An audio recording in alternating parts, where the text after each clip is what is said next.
Shalom saudara yang dikasihi oleh Tuhan Yesus Kristus. Kita sungguh bersyukur ketika Ia berikan kita kesempatan sekali lagi untuk dapat merenungkan firman Tuhan di hari ini. Oleh karena itu, sebelum kita lebih dalam melihat apa yang Tuhan inginkan bagi kita, marilah meminta pertolongannya di dalam doa. Bapa di dalam surga, kami sungguh bersyukur ketika Engkau tidak henti-hentinya menolong kami dan memberikan kami pengetahuan yang benar akan Tuhan. Dan kiranya pengetahuan itu membawa kami semakin mengenal Engkau, sehingga kami juga semakin mengasihi Engkau dan saudara-saudara kami. Terpujilah nama-Mu dalam nama Yesus Kristus. Amin. Firman Tuhan hari ini diambil dari Yesaya pasal yang pertama, ayat yang ke-18.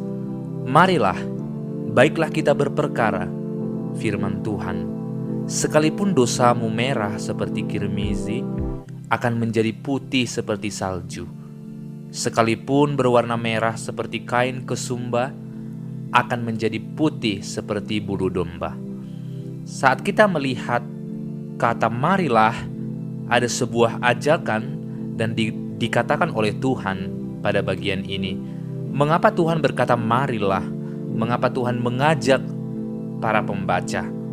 Ternyata kata marilah merupakan sebuah penjelasan atau kesimpulan dari apa yang terjadi di ayat sebelumnya. Ternyata di ayat yang sebelumnya, Yesaya sedang menceritakan betapa berdosanya bangsa Israel, betapa najisnya mereka, betapa bobroknya hidup mereka, dan mereka sangat berdosa. Sehingga Tuhan berkata, marilah, walaupun kamu berdosa, marilah, biar aku jelaskan apa yang aku akan lakukan. Kira-kira Tuhan berkata demikian. Sehingga Tuhan melanjutkan, sekalipun dosamu merah seperti kirmizi. Jadi sudah dijelaskan di awal tadi, kamu berdosa, tanganmu penuh darah di ayat yang ke-15. Sekalipun dosamu merah. Sekalipun dosamu merah ini artinya tangan dari orang-orang Israel penuh dengan darah.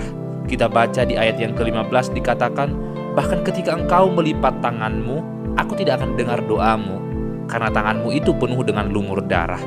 Tanganmu itu merah karena darah manusia. Karena kamu membunuh orang, karena kamu berdosa terhadap Tuhan. Tetapi Tuhan memberikan sebuah penjelasan. Tapi walaupun dosamu merah, aku akan mengubahnya menjadi putih seperti salju. Ia melanjutkan, sekalipun merah seperti kain kesumba.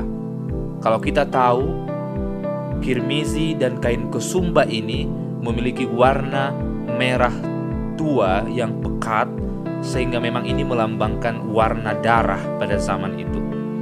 Sehingga Tuhan ingin sedang mengatakan bahwa bangsa Israel, kamu itu jahat, kamu itu berdosa.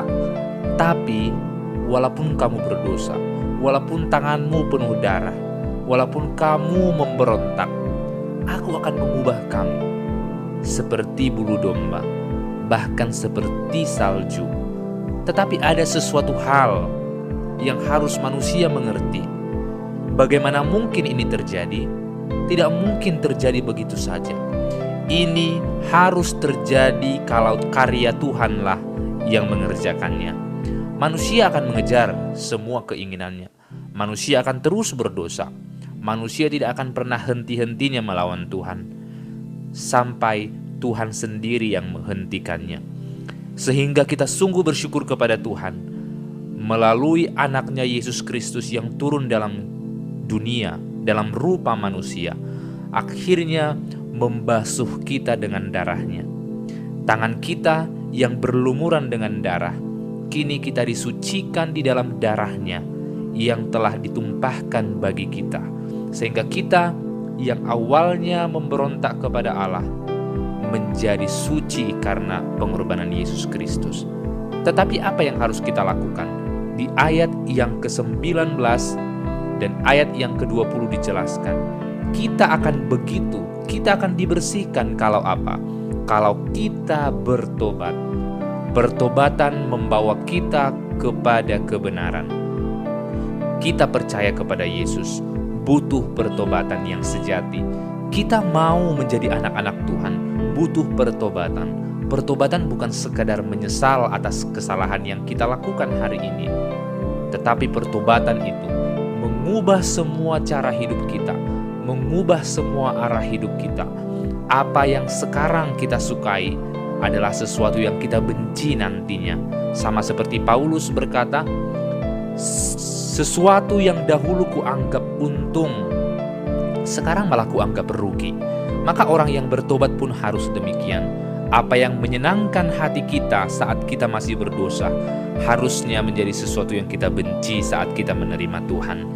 Sehingga kita mungkin tidak seperti bangsa Israel yang membunuh manusia atau saling membunuh saudaranya atau hal-hal yang terlihat begitu besar dosanya. Tetapi hal-hal yang menyakiti hati Tuhan mungkin terus kita lakukan, sehingga kita perlu bertobat dari hal tersebut. Sehingga kita harus semakin percaya kepada pengorbanan Tuhan, pengorbanan yang Ia kerjakan, sehingga kita dapat dibersihkan, dibuat menjadi putih seperti bulu domba dan seperti kain kesumba. Kita hanya butuh percaya dan bertobat dari jalan kita yang buruk. Kiranya Tuhan menolong kita dan menguatkan kita untuk terus belajar bergantung kepada Tuhan, dan semakin hari menyadari bahwa Tuhan telah membersihkan kita dari setiap dosa-dosa kita. Amin. Bapa dalam surga, kami sungguh bersyukur ketika Yesus telah menyelamatkan kami dan membersihkan dosa kami. Maka berikanlah kami iman yang sejati, yang teguh, supaya kami memegang tangan-Mu setiap saat, dan kami semakin percaya Engkau telah membersihkan dosa kami. Dalam nama Yesus. Amin.